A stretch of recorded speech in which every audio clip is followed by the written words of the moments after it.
palavra do Senhor nosso Deus, irmãos, Aleluia. na primeira carta do apóstolo Paulo aos Tessalonicenses, no capítulo de número 5,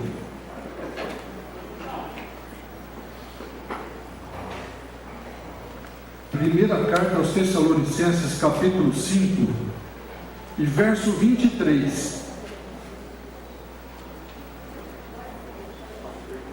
diz assim a palavra de Deus: o mesmo Deus de paz vos santifique completamente, e todo o vosso espírito, alma e corpo sejam plenamente conservados irrepreensíveis para a vinda de nosso Senhor Jesus Cristo. Amém. Meus irmãos, eu sou agradecido ao Senhor nosso Deus, irmãos, por mais um dia de vida que o Senhor me dá, e a oportunidade que tenho, nosso pastor Valdir, de dar uma palavra para a igreja. Eu disse para o nosso irmão que é médico, vou falar para o doutor Adriano, a molinha do estente que está dentro do meu peito está pulando mais forte hoje, irmão. O pastor Valdir me avisou depois da reunião de obreiro, e eu confesso para os irmãos que Deus colocou essa palavra no meu coração. Amém. E os Gideões Internacionais, irmãos, da qual eu faço parte, sou tesoureiro do campo de São Bernardo, tem um texto áudio da Bíblia que diz assim: a minha palavra não voltará para mim vazia, antes fará o que me apraz e prosperará naquilo para que a enviei. A palavra não é minha, mas a palavra é de Deus, não é verdade?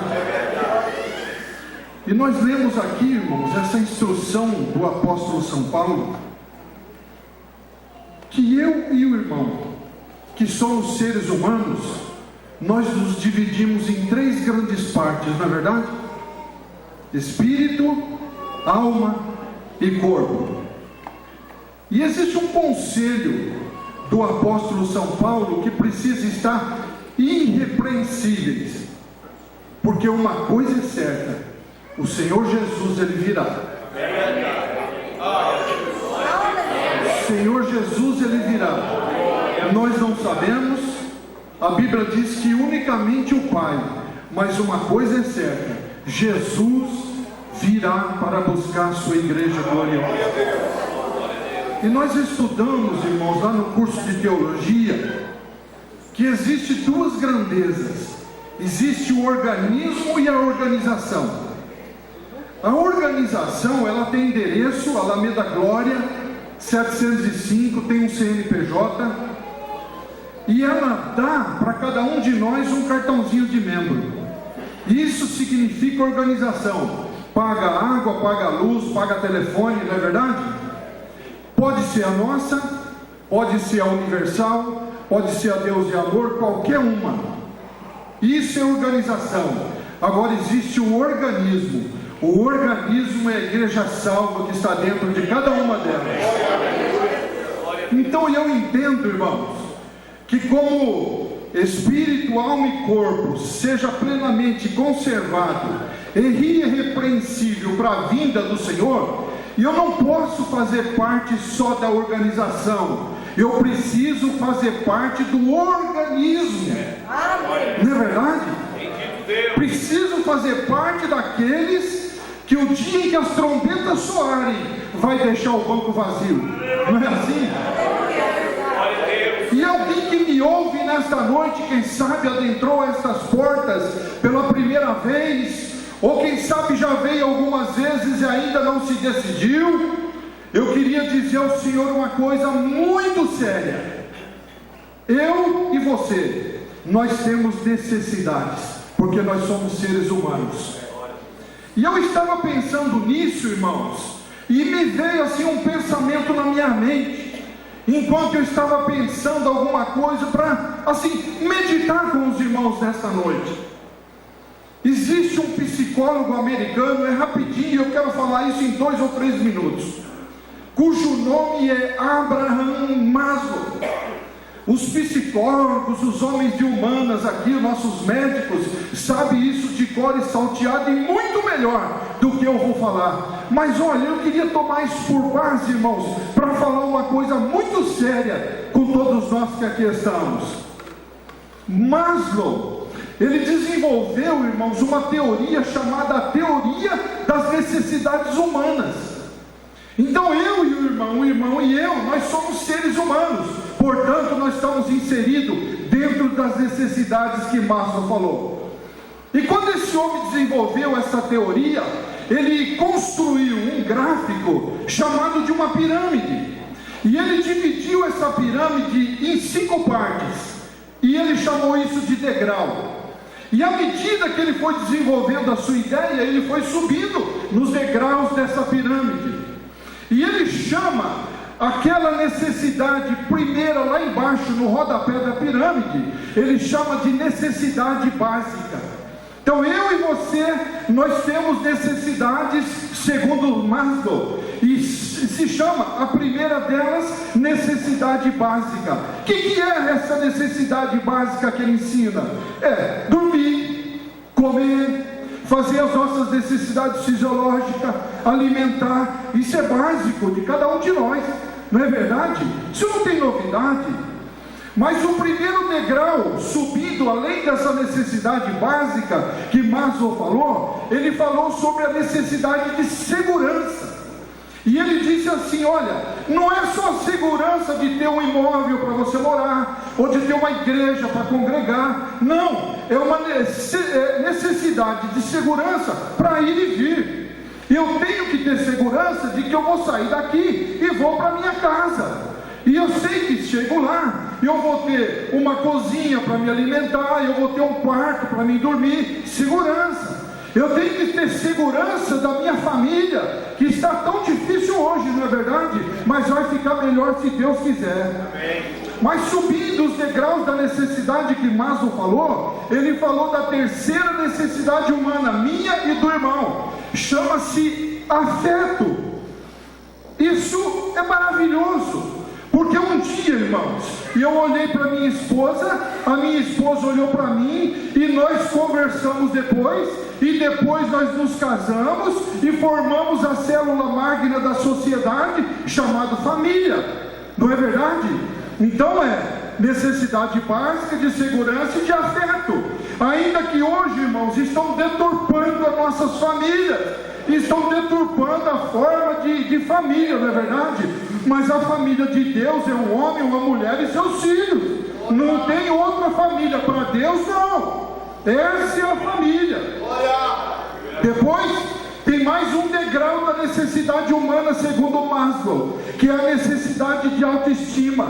Aí eu começo a pensar na minha vida e na sua vida, né? Não é verdade?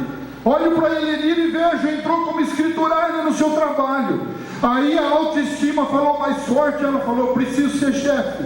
Aí de um determinado tempo ela foi promovida a chefe. Aí ela falou assim: olha, eu preciso ter um pouco mais, além de chefe. E eu olho a cadeira do gerente, está sentando na cadeira de um gerente. Quando chega na cadeira do gerente, ele está pensando na cadeira do diretor.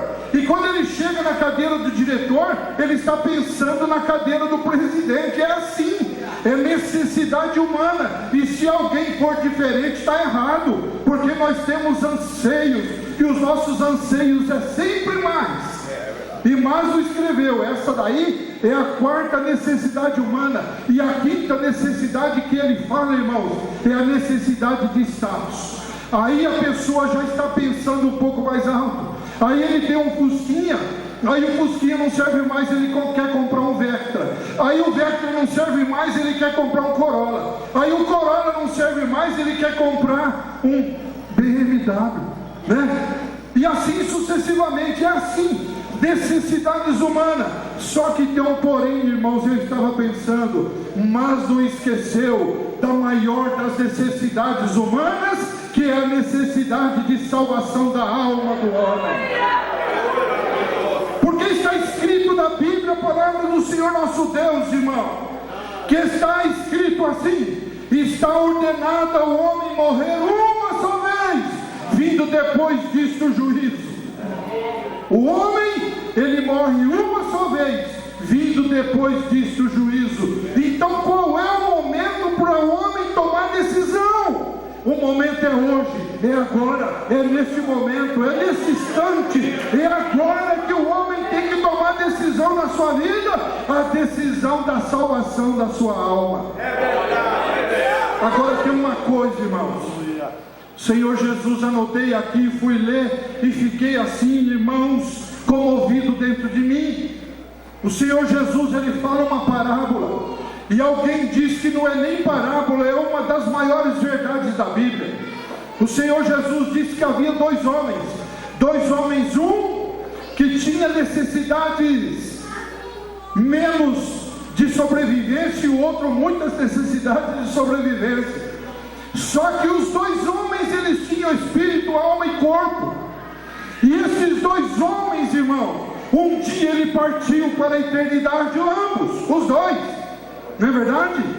E a Bíblia diz assim, que aquele que vestia-se de púrpura, vivia regalado e esplendidamente, ele partiu para a eternidade e foi para o Hades, para o lugar de tormento, diz a palavra de Deus. E o segundo homem, diz a Bíblia, que ele foi levado pelos anjos ao seio de Abraão. Agora o pior é depois. A Bíblia diz assim, olha, que aquele homem, estando no lugar de tormento, depois da sua vida, a Bíblia diz que ele olhou e viu Lázaro no seio de Abraão. Aí ele bradou com grande voz de lá, diz: Pai Abraão, diga a Lázaro que molhe o seu dedo e me refresque a língua, porque eu estou atormentado nesta chama. Aí o pai Abraão responde de lá e diz assim: olha, existe aqui um grande abismo, ninguém pode passar daqui para lá e ninguém de lá para cá. Aí ele disse assim: então pai Abraão, deixa que alguém vá lá e dê testemunho aos meus irmãos, pois eu tenho mais 5 irmãos, 1, 2, 3, 4, 5, para que eles não venham para este lugar de tormento. Aí o Senhor responde: lá tem Moisés e tem os profetas, eles que ouçam. A maior das necessidades humanas, a necessidade de salvação. Agora tem uma coisa, a religião é uma bênção na nossa vida, nossa igreja é uma bênção na nossa vida, mas a igreja não salva, a organização não salva, quem salva é só Jesus, o Senhor dos Senhores, só Jesus.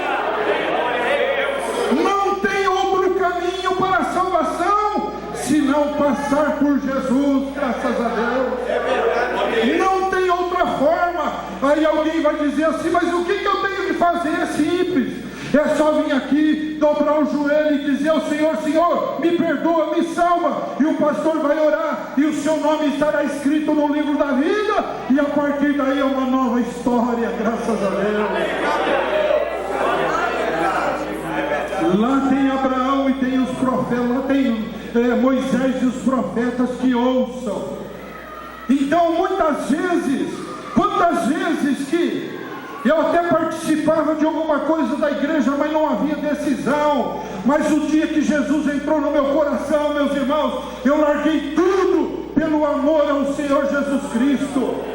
Meu pai ficou alguns tempos sem falar comigo, porque não tinha condição. Uma irmã me deu uma Bíblia branca, e eu colocava aquela Bíblia branca, era uma enfermeira da Santa Casa, lá em Presidente Prudente, e eu colocava aquela Bíblia debaixo do braço e ia para o culto da praça, e quando eu saía de casa, meu pai falava assim: lá, está com o queijinho debaixo do braço, e lá vai ele. E eu ia com o meu queijinho precioso, irmão, debaixo do meu braço. E hoje eu sei que se as trombetas soarem, eu vou deixar São Bernardo junto com essa igreja, e nós vamos para as mansões celestiais.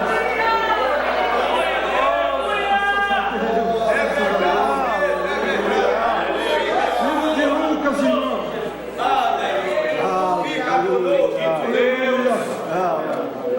Livro de Lucas, do capítulo de número 3, nós encontramos uma palavra tão preciosa aqui.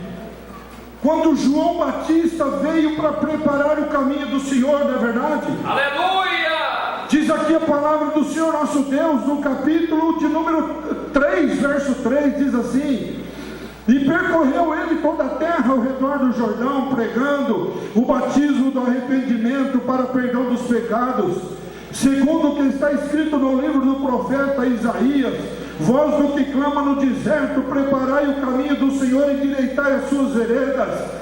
E todo o vale se encherá, e se abaixará todo o monte alteiro, e o que é tortuoso endireitará, e os caminhos escabrosos se aplanarão, e toda a humanidade verá a salvação de Deus. A maior das necessidades humanas é a salvação da sua alma. Eu ainda acho isso. Glória a Deus! E veja o que João estava pregando, irmão, que Jesus vinha, Jesus ia chegar, e quando Jesus chegasse, ia acontecer uma grande mudança na vida do homem. Ele diz aqui, olha, e todo o vale se encherá. João, irmão, ele não estava pregando do vale que tem aqui logo após aqui a Volkswagen, esses vales, não. João estava falando do vale que existe no coração do homem, que não tem Jesus como Salvador e Senhor da sua vida. É verdade. Mas quando Jesus entra, todo o vale se encherá, graças a Deus. E ele diz assim, ó, e abaixará todo o monte alteiro. Olha que coisa linda. Tem gente que olha lá de cima e ele diz assim: eu não vejo ninguém. Já viu isso? Não tem ninguém, não vejo ninguém na minha frente. Ele olha de cima e eu sou, eu faço, eu consigo, eu. Mas Jesus, quando entra na vida do homem, ele está lá em cima. Aí todo o vale se encherá e todo o monte alteiro se abaixará. Aquele que está lá em cima, quando Jesus entra, ele fica no mesmo nível, graças a Deus. Abaixará todo o monte alteiro. E quando Jesus vem, o que é tortuoso se endireitará. O cidadão não compra e não paga, ele faz tudo que não presta, mas quando Jesus entra na vida dele, ele se transforma e começa uma nova vida, graças a Deus. É assim que João estava falando. E ele diz mais aqui, e os caminhos escabrosos se aplanarão. Caminhos escabrosos, aquele mal educado, que não tem educação, que não respeita ninguém, mas quando Jesus entra na vida dele, a vida dele muda, e ele fica no mesmo nível dos demais, graças a Deus. E aí ele diz assim, olha, e toda a humanidade verá a salvação de Deus, porque Jesus salva, Jesus cura, Jesus transforma, Jesus dá nova vida ao coração do homem, graças a Deus. É a maior das necessidades humanas, a salvação da sua alma, graças a Deus. Que Deus possa abençoar grandemente. Eu sei que tem um tempo pela frente, pastor Valdir vai me desculpar, mas o Senhor Jesus está aqui nesta noite para abençoar, para salvar, para dar vida. Jesus está aqui para tirar do seu coração toda dúvida, porque a sua alma tem uma necessidade, e a necessidade da salvação. Deus abençoe a todos, meus irmãos, no nome de Jesus.